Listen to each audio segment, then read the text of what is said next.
Welcome culture explorers to another culinary journey. Discover more about the world's fascinating food culture in our playlist. Today we embark on a delectable adventure to the heart of Japanese cuisine, where we'll encounter a dish that beautifully embodies the Japanese philosophy of simplicity and respect for ingredients, the sashimi. At its core, sashimi is a dish of expertly sliced raw seafood, typically fish or shellfish, served without rice. Its popularity stems not only from its clean, delicate flavors, but also the sheer artistry involved in its preparation. The origins of sashimi are deeply rooted in Japanese history, tracing back to the 7th century, when fresh seafood began to be prized as a delicacy. This transition marked the birth of sashimi, a dish that has since become synonymous with Japanese culinary tradition. Stay tuned as we delve deeper into the world of sashimi. Now let's dive into the heart of sashimi and explore what makes this dish so unique. Sashimi, a delicacy that hails from Japan, is a dish that is as simple as it is complex. At its core, sashimi is raw fish or seafood, thinly sliced and served without rice. But simplicity can be deceptive. The beauty of sashimi lies in its complexity hidden beneath the surface. The types of seafood used in sashimi vary widely, with each offering a unique taste and texture. Tuna, referred to as maguro in Japanese, is a popular choice, prized for its rich, buttery flavor.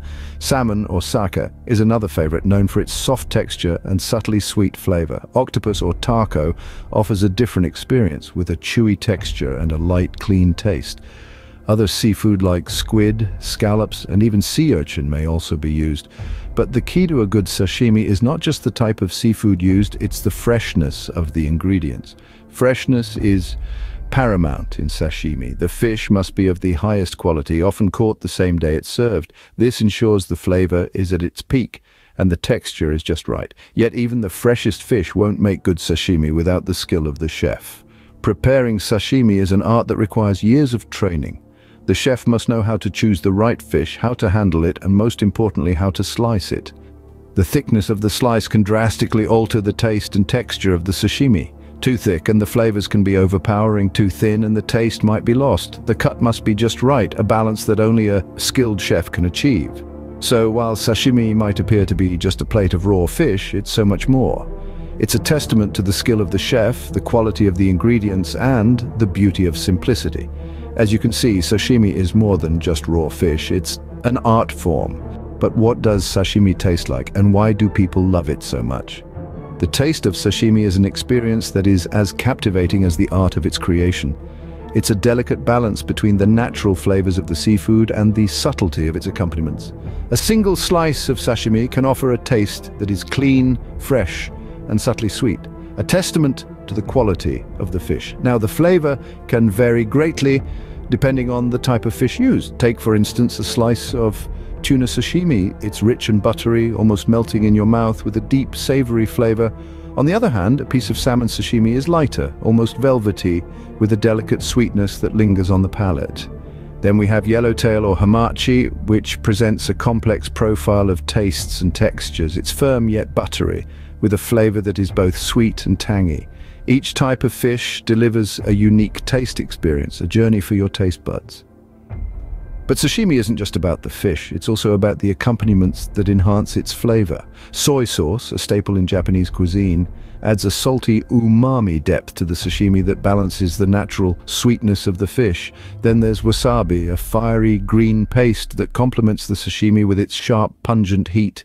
The beauty of these accompaniments is that they don't overpower the sashimi. They serve to highlight the fish's flavor, allowing it to take center stage. They create a harmony of tastes, a symphony of flavors that makes each bite of sashimi a culinary masterpiece. So what does sashimi taste like? It tastes like the ocean, like the freshness of the sea captured in a single elegant slice. It tastes of tradition, of an art form that has been perfected over centuries. It tastes of balance, of the delicate interplay between fish, soy sauce, and wasabi. It's clear that the taste of sashimi is as diverse as the sea itself. Eating sashimi is not just about taste, it's also about the experience. The ritual of eating sashimi is steeped in tradition, rich with nuances that enhance not only the flavor but also the overall dining experience. In Japan, where sashimi originates, this ritual is more than just a meal. It's a cultural event. To begin with, when served, sashimi is often arranged in an artful manner with a variety of colors and textures on display. This is no accident. The presentation is an integral part of the sashimi experience, designed to engage the senses even before the first bite. The vibrant shades of the fish, the delicate garnish, and the neat arrangement on the plate all contribute to the aesthetic pleasure of the meal. Now, on to the eating itself. Traditional etiquette suggests that sashimi should be eaten with chopsticks, although using one's hands is also acceptable. The piece of sashimi should be lightly dipped in soy sauce, but take care not to soak it.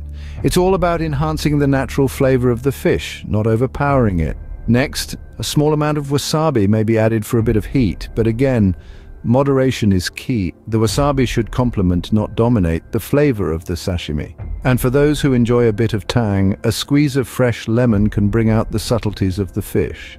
Accompanied by a sip of sake or green tea, the ritual of eating sashimi is a journey of tastes and textures, a delicate balance of flavors that dance on the palate.